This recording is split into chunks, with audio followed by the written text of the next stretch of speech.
Matt Lee joins us, and we love when Matt visits. There's always some great real estate advice, and we're going to learn today about latent and patent defects. Did I say that right, Matt? Latent and patent defects, yes. Latent and patent defects. Yeah. Explain the difference. So the spot where we should start is what needs to be disclosed when you're selling a house and what is obvious. And the difference is a patent defect is something when you walk into a house and if you see a stain on the ceiling which shows obvious signs of a leak in the house. If there's a crack in the foundation that you can see, or if The banister is wobbly, yeah, if maybe. there's a banister that's wobbly or broken off or something along that lines. If you close the deal and then you try to come back saying, well, there's these defects, that's a patent defect. You saw that through the inspection, you saw that through your viewing.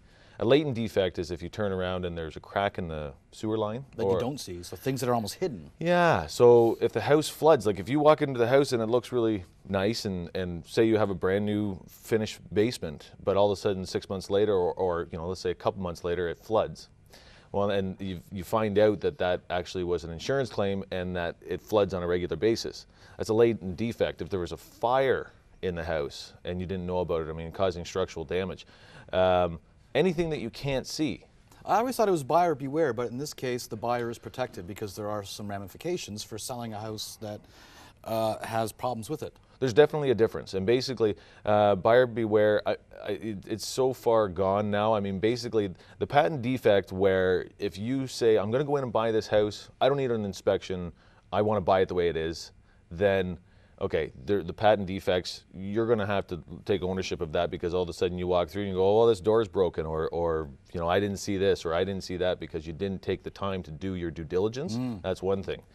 If you were to go into a house and all of a sudden there was these defects that were in the latent side, Weren't obvious and wouldn't be obvious if an inspector goes in, because an inspector can basically inspect surfaces. If you go in, he can go in through the attic hatch and look in, but he can't cut drywall and he can't look inside certain areas of the house, and if you're hiding something, it is going to catch up. How does that owner prove that they didn't know about it?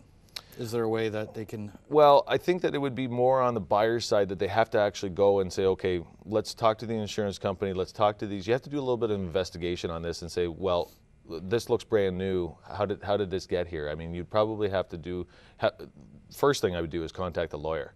And then the lawyer is going to talk to the seller side and figure that out. I mean, that's the best thing you can do, because I think that if it was that style of case, you're going to go and talk to the lawyer that helped you close the deal. It sounds like this could be maybe problems with just old homes being sold, but it could be new properties as well. Yeah, so I ran into a situation one time where they had built 3 or 4 homes in a row. The middle house, they dug the foundation hole too deep and they hit a spring. So they tried to refill the hole by about 1 foot with crushed stone, but the spring was already hit. So therefore, there was 2 sump pumps in the hole for the brand new house, and they both kicked off. The power went out, and we walked into the basement, and there was probably 6 inches of water in a brand new home. Wow.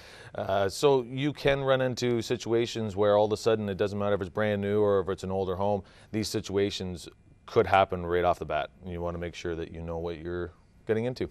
So as a buyer, how to protect yourself? Oh, well, in my opinion, I always have a home inspection when I buy a property. So I think it's a recommendation that it's a good idea. I would go into just having a realtor that is, going to walk you through the steps, take a look, get in and look at each individual spot that, if there's a professional that's needed, recommended by the inspector, have them in, pay them money. Don't cheap out on it. It's something that somebody says, oh, well, we'll deal with it after. I recommend making sure that the professionals that are needed come in and look. So with a latent defect, is it up to the owner or the seller to remedy the situation? Well, it's actually up for the seller to notify the buyer of the situation. Like the buyer might still buy the house, but they have to know so that they're buying at the market value of what that, and that's what it works out to. Does the market value change because of the latent defect? I've talked to plumbers where, let's say the sewer line, we'll use that as an example, it's $100 a foot. So is your house 300 feet from the road, or is it 50 feet from the road? So therefore your cost is going to change between that amount of time.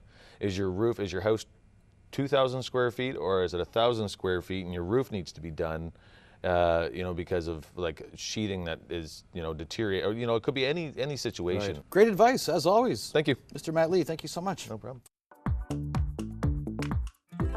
Real estate tips brought to you by Matt Lee of Royal LePage.